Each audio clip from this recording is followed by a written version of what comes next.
Well, I guess I'll give you a model railroad minute for a change. Yes, model trains all over again. Alright, my old layout broke. I didn't get a chance to finish it. The legs broke out from underneath it because we had to use the entire shed for storage for a quick minute. Unfortunately, it was too much weight on the layout. Snapped the legs. So, going back to the original plan, portable layout. Much smaller. But, a lot of you are out there using twin coil switch machines. Alright. And you could use this for the Kato switch machines as well, which are double action 2-wire DC solenoids. How that works, I have no idea. But I use the Atlas twin coils. This will also work with the Pico twin coils. If you bridge rectify it, you could use it for DC, which means your tortoise slow motion switch machines and stuff like that.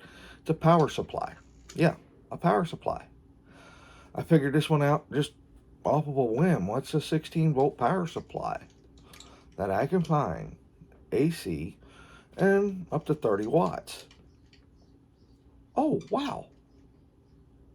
A doorbell transformer. Yes, a doorbell transformer. Yes, they are also about 20 bucks.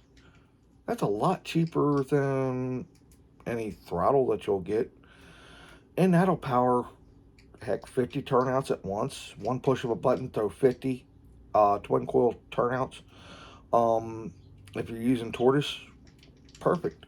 Pop in a bridge rectifier, turn that AC volts into DC volts. You'll get about 14 volts DC power. They run on 12. Perfect.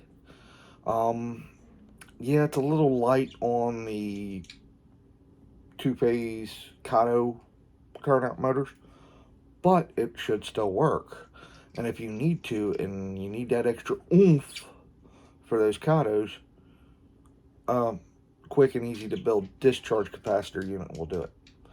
Since I won't be doing a diode matrix, yeah, I just figured out how to do that. I studied my butt off for over a month. There's hardly any information out there on that, so what I'm going to do is, when it comes time, and I'm going to be building one shortly because I have ordered all the parts for it. When it comes time, except for the twin coil switch machines, $10 a piece, that's a bit expensive. When it comes time for me to build that, I'm going to build that, and I'm going to show you that it works using 3-wire LED hookups. And yes, I'm going to put it on a breadboard. You will be able to see me push a button and the roots all change. And you will see the screw up of, if you don't use the diode system, you push one button and 3 lights will light up. Well, that means one turnout motor is going to be flopping back and forth. And that's a good way to test. But then you ain't burning up twin coil switch machines to figure it out. But I'm going to walk you step by step through a diode matrix very shortly. Because guess what? It looks complicated, but it ain't.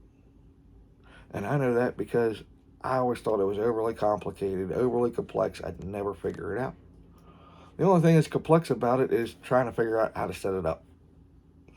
Once you figure that part out, man, it's simple. It's so simple. You're like, why didn't anybody just explain this in layman's terms? Instead of using complex values of electronics. Just tell it to me plain and simple and I'll figure it out. Well, I'm going to show you how to figure it out. Have a good one until next time. Bye. This has been your, what should I call this? Model Train Minute?